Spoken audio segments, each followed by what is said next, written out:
In 2016, Mercedes presented the new electromobility brand called EQ. And then 2018, they unveiled the first car of that brand. And now, 2019, we're allowed to drive the first production model called EQC. So we're talking about a mid-size SUV, fully electric. And today, I will find out what is the real range of the car and how much of a Mercedes is it.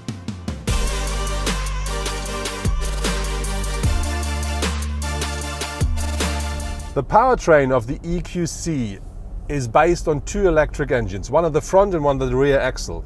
And that not only provides us with an all-wheel drive system, it also provides us with 300 kilowatts of maximum power, 760 newton meters of maximum torque.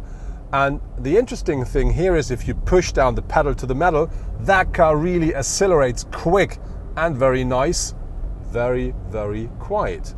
And very important is to know that the front engine is more the, let's say, more economical one. So this is the one for the long and easy drive to just save power. And if you want the dynamic part, the rear axle comes on top, so the rear engine, and that provides you with the kick you want when you drive the car more dynamic. Very important is here, together with that, you not only have this very nicely all-wheel drive, you also have a very silent and easy drive, and if you want, a pure dynamic SUV. The EQC features different recuperation modes, which you can choose while using the pedals here, which you normally utilize to change gear. And so the car offers a, let's say, sailing mode, where it's no recuperation at all. Then you have the next mode is like a standard combustion engine, so if you lift your foot, it will be a bit of recuperation there. And then you have one which is a bit more of recuperation, and then there is the so-called one-pedal drive, which is like really, you just control the car while using the pedal, and if you lift your foot, it's like a soft brake. And so when you drive easy and smooth, you don't even need to have the standard brake to be used at all.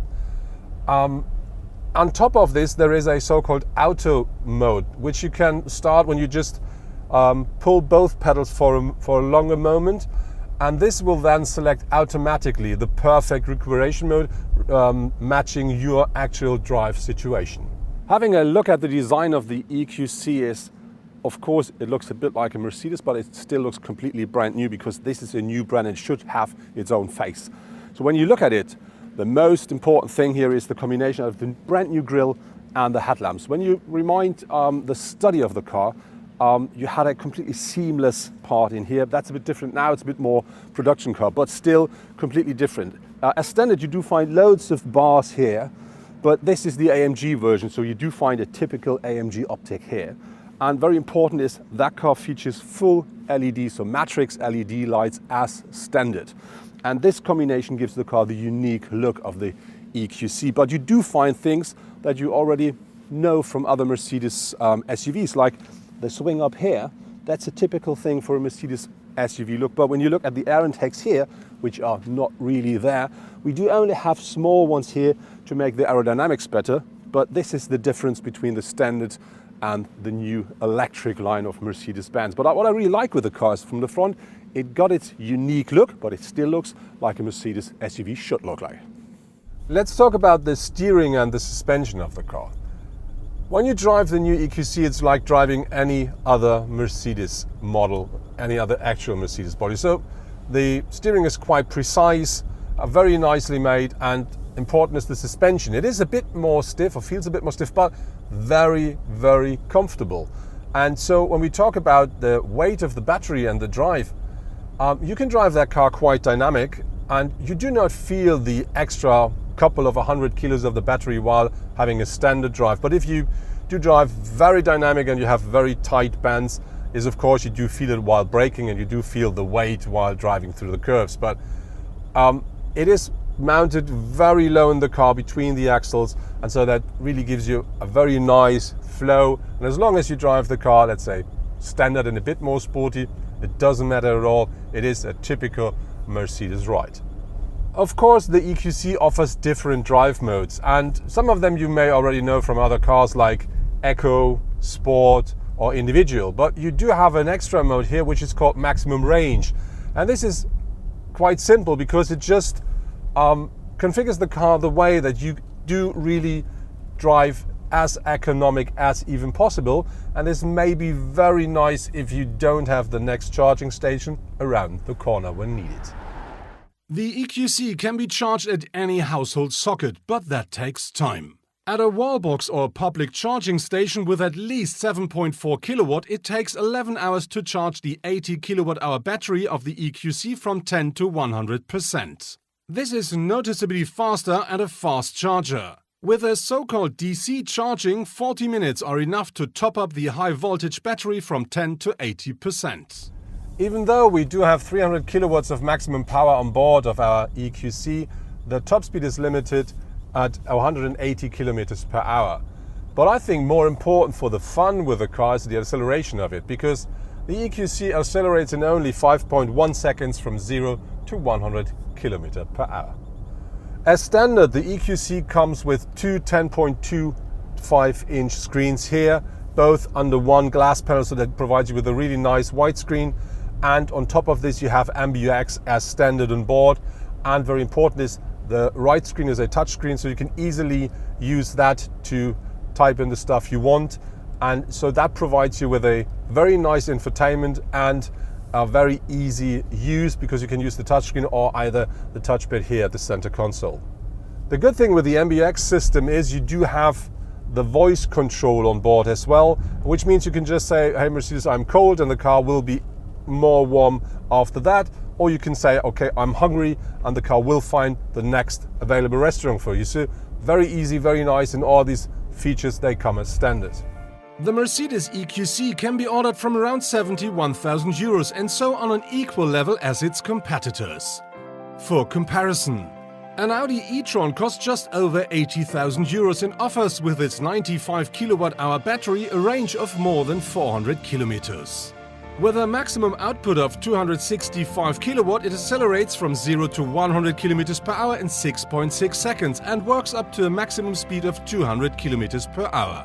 The 294 kilowatt Jaguar I-Pace costs about 79,500 euros and promises, thanks to its 19 kilowatt-hour battery, a range of up to 470 kilometers.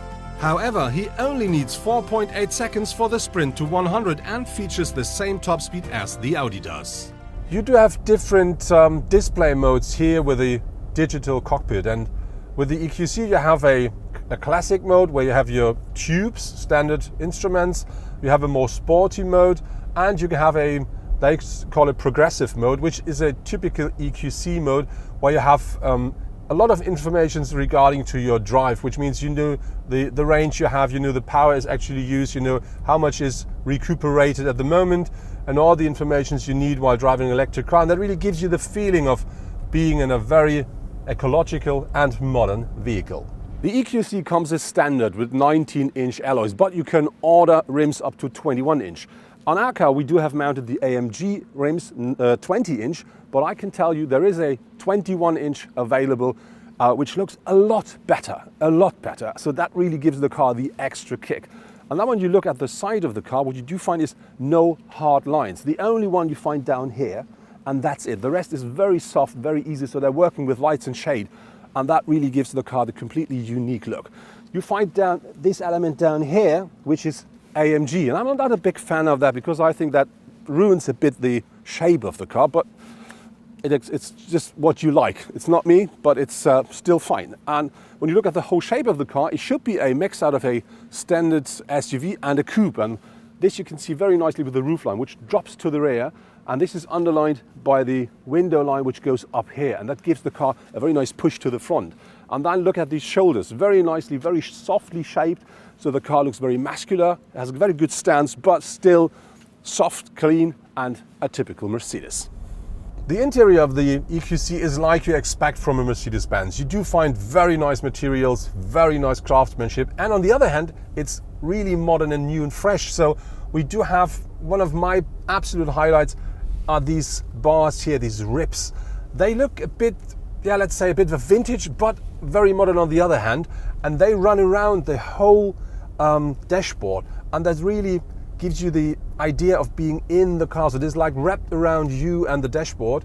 And you do find a similar thing here, the inner side as well, which is including the two panels. And so the whole thing here looks very nice, very modern, but still Mercedes. And something completely new are the air outtakes here. So the air vents are not round like the new turbine look we know, for instance, from the A-Class. They're completely different and completely new, but I think they really match the idea of an electric car, of a modern interpretation, very nice, and that really is a perfect match when we talk about the interior. When you look at the rear of the EQC, the first thing that catches my eyes is this very tiny window here. Looks great, but when you look from the inside to the outside, not perfect. But more important is the lower part of the car is dark as well. And this together makes this part here look very thin, and this makes this looks very wide. And this is underlined by the very small and very nicely shaped taillights in LED and this LED light band here. And this provides the car the extra width. And together with these very nicely shaped shoulders, that gives the car the perfect stance. And very important with the shoulders is, when you look at the wheel arches, you have one line, wheel arches to the wheel, and the car gets slimmer when you go down. And that is a combination from the rear. When you look at the car, you have this very softly shaped car, and then these wheels, bam! And that really gives the car a very solid look from the back. If you want to know why the EQC is called EQC 400, it is not the range, it's not the power. The reason for that is it should give you an idea of what class of car you're driving, because this should just tell you it is something similar to, let's say, a GLC 400 or GLC 350. And so this is a bit of a combination out of power and the, let's say, class of the car. But while standing at the boot, let's have a look inside. The EQC offers 500 liters of boot capacity with the rear seats up. If you fold them down, that increases up to 1,460 liters. So a really proper size for a mid-size SUV. And the reason for that is the battery is in the underfloor of the car, so it does not affect the boot size. So that's a real practical car. When we talk about Mercedes-Benz, of course, we talk about safety and security. And if we talk about that, we have to talk about driver assistance and safety systems. So the EQC comes equipped with a emergency braking as standard. On top, you do have an active lane departure system, and you do find traffic sign recognition as standard as well. But on top of this, of course, you can offer a whole variety of different driver assistance safety systems. So for instance, if you want, you may want a rear cross traffic alert, or you want to have automatic parking or whatever. But what I really do suggest to order is there is a package which is called driver assistance systems. That costs you about 2,300 euros in Germany, and that then provides you with a car that drives nearly autonomously.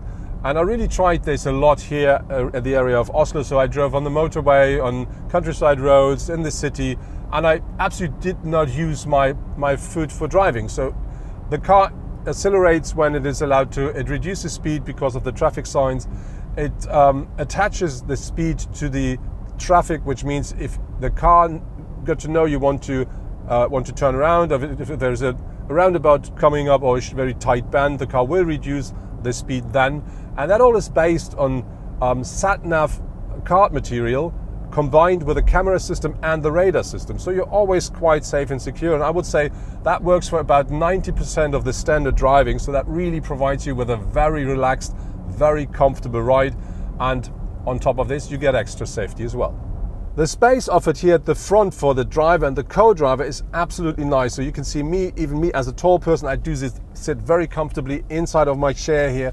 I do have loads of support, and as you can see, I do have some head space left, even though we do have a mounted sunroof here in the car. So that is typical Mercedes for me.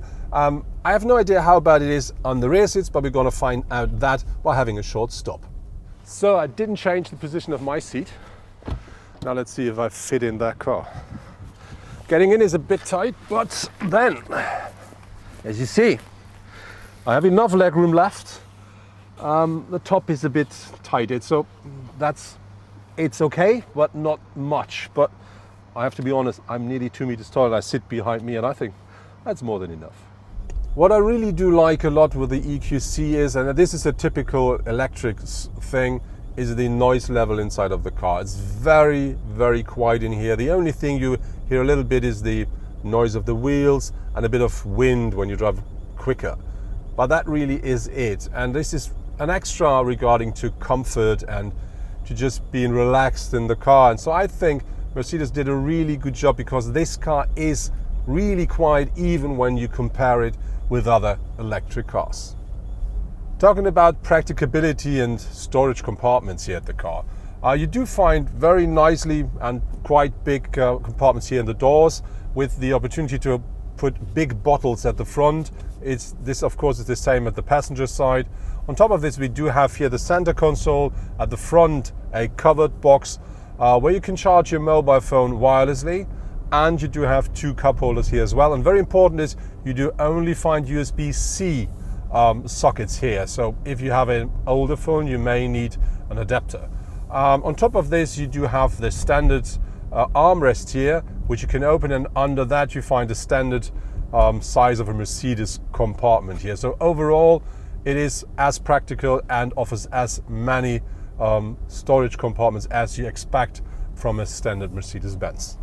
For all of you who loves music, of course you can have a proper hi-fi system for the EQC. I would suggest just order the Burmester system. That not only looks very nice with the speakers here at the A-pillar, it also provides you with very, very nice sound and loads of volume.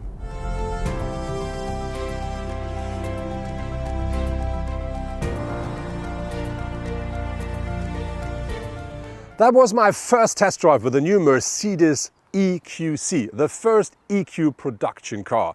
And what I really do like with the car, aside of the, I think, beautiful design, is it got its unique look, something new and fresh, but still completely instantly recognized as a Mercedes-Benz car.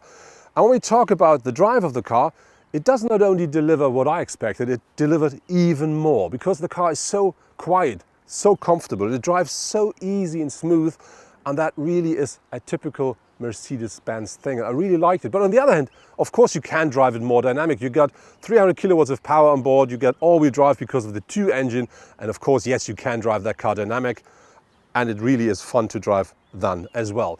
And when we talk about drive and we talk about electric cars, we have to talk about range and consumption. And that car should take, regarding to the figures of Mercedes, about 20 kilowatt hours per 100 kilometer driven. I didn't reach that number. We used about 22 to 25, but still with the 80 kilowatt hours battery on board, that gives me a range of about 350 kilometers, and we're talking about temperatures less than 10 degrees Celsius actually here in Oslo, and that is, I think, absolutely fine. Looking at the interior, it is completely fresh, new and very high class, and still Mercedes-Benz, and I really do like this a lot, and even the space in the car is absolutely nice for that segment of a car. The only downside with the car is, yes, it is a Mercedes and it costs what a Mercedes will cost you. So we're talking about a car which comes quite nice equipped, like MBX on board, widescreen on board, matrix LED on board, but the sticker price is 71,000 and a bit. So this is not cheap, and if you want to put all the extras on, like different rims, exterior packages, leather and all this stuff, you may reach a number close to 100,000 euros. But I would say this is the price you have to pay if you want to drive the star under the electric vehicles.